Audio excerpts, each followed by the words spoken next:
So we're here in Tamworth in the middle or west of New South Wales. Population around about 50,000 and actually growing, which is great to see for this region.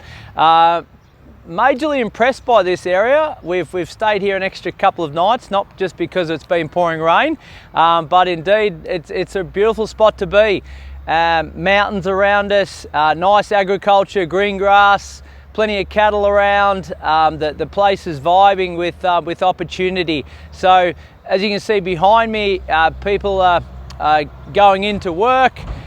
We've got some sort of train line behind us as well.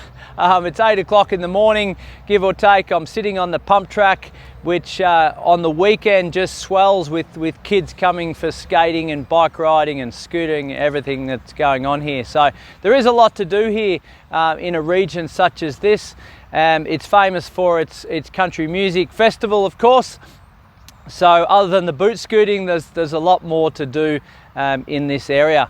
Now, wanted to talk to you about the poor cousin or the ugly duckling or the suburb across the road that might not be as popular as your blue chip suburb close by. And it's happening here in Tamworth. So we've got East Tamworth that has a median price of around, say, 450,000. We're going to get a reasonable yield, maybe 4 or 5% gross yield in these times. But we've also got West Tamworth, which is over the other side of the city centre. East Tamworth was the original part of Tamworth by the looks. West Tamworth may be a newer area, and its median price is around 250,000, so a 200k difference.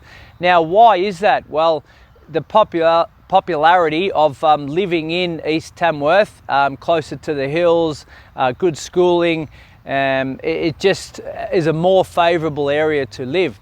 Now, in a growth period, what we've seen in the last 5 years is that East Tamworth's probably risen around about 50,000 and West Tamworth probably about the same. So what I wanted to unpack was, in an area like this, someone might say, well, East Tamworth's the place to go and invest or the place to live, okay?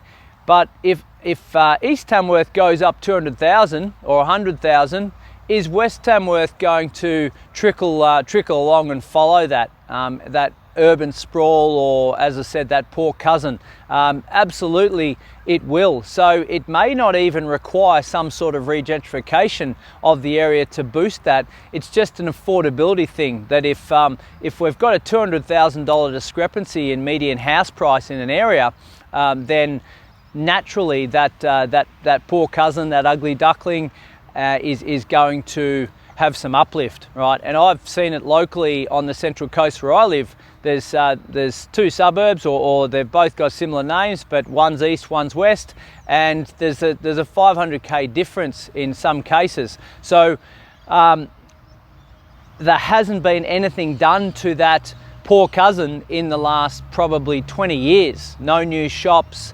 no new roads, no new infrastructure.